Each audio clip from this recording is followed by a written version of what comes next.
Hai murid-murid, bertemu lagi kita dalam channel Cikgu untuk meneruskan pembelajaran pada hari ini. Baiklah, Assalamualaikum warahmatullahi wabarakatuh dan selamat sejahtera. Hari ini kita akan sambung pembelajaran untuk mata pelajaran Bahasa Melayu tahun 4 bersama dengan Cikgu Asti.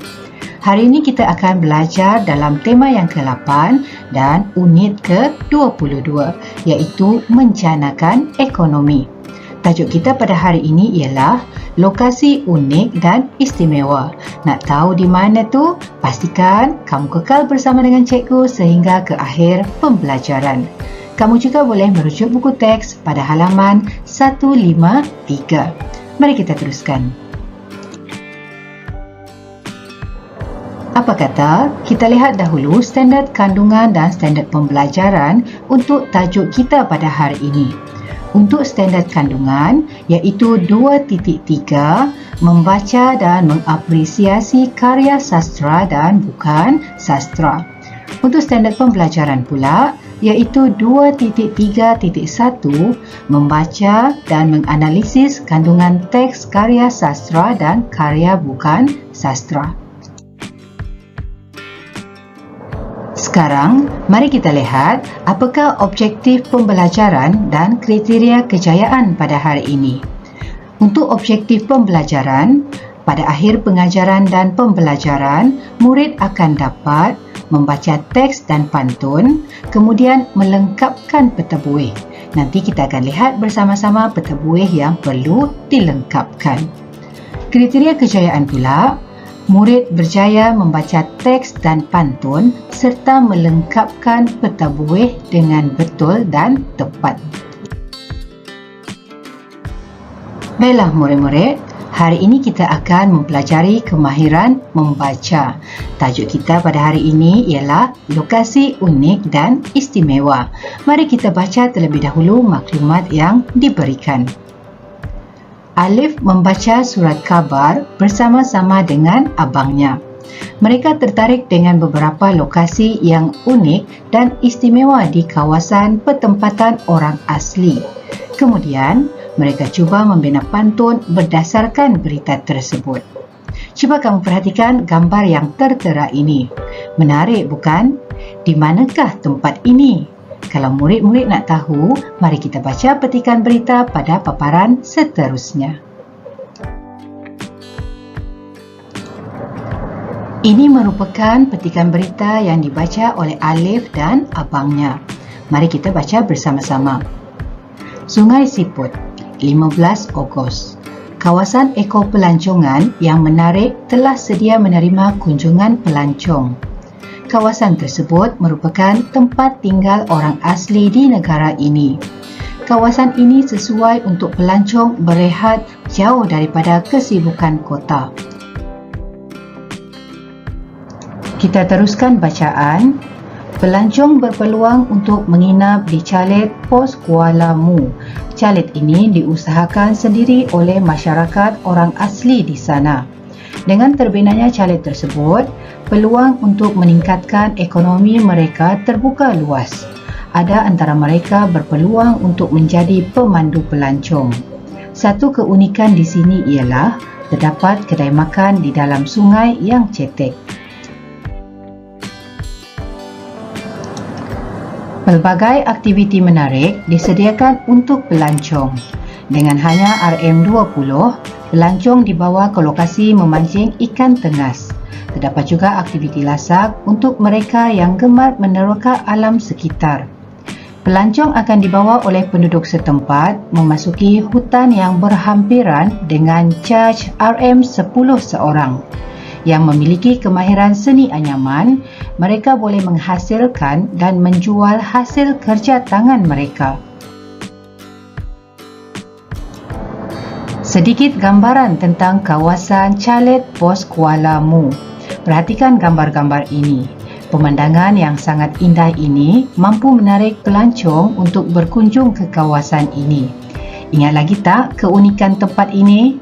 Terdapat kedai makan di dalam sungai yang cetek seperti di dalam gambar.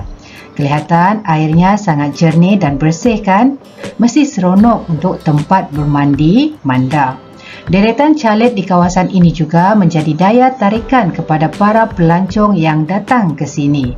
Baiklah, mari kita lihat pula pantun yang telah dihasilkan oleh Alif dan abangnya. Baiklah, mari kita baca pantun yang telah dihasilkan. Tajuk pantun yang dihasilkan ialah Rajinnya Mereka. Memasak keli di waktu senja, dituang santan tiada berbaki.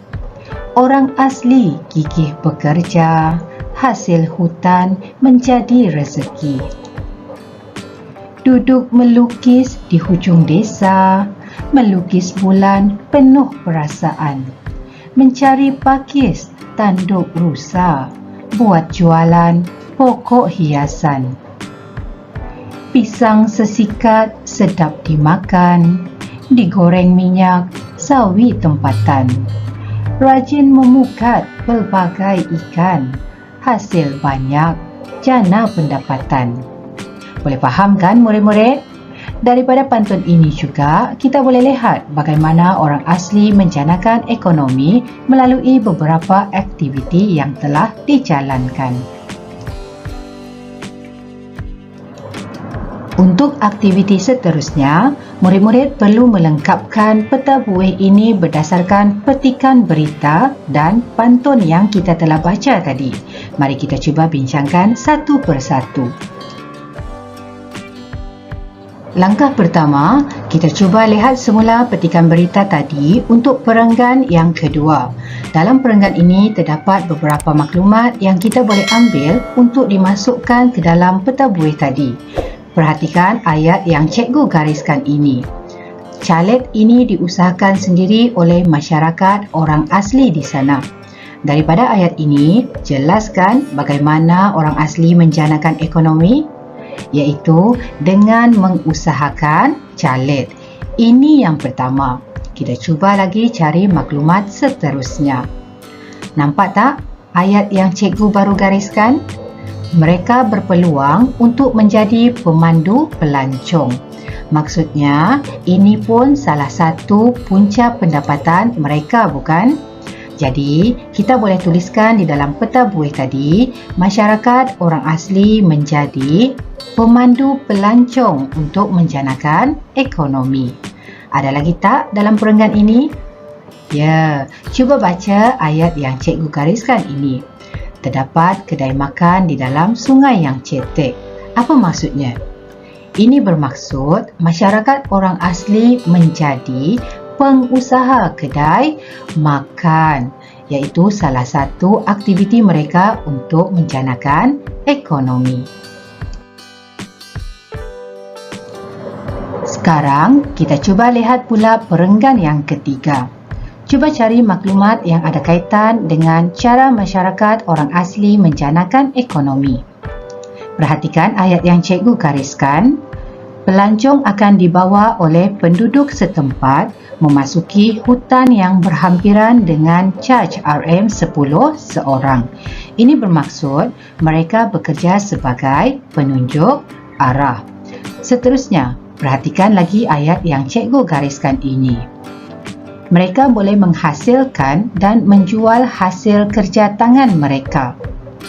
Cara menjanakan ekonomi adalah dengan menjual hasil kraf tangan. Boleh kan murid-murid?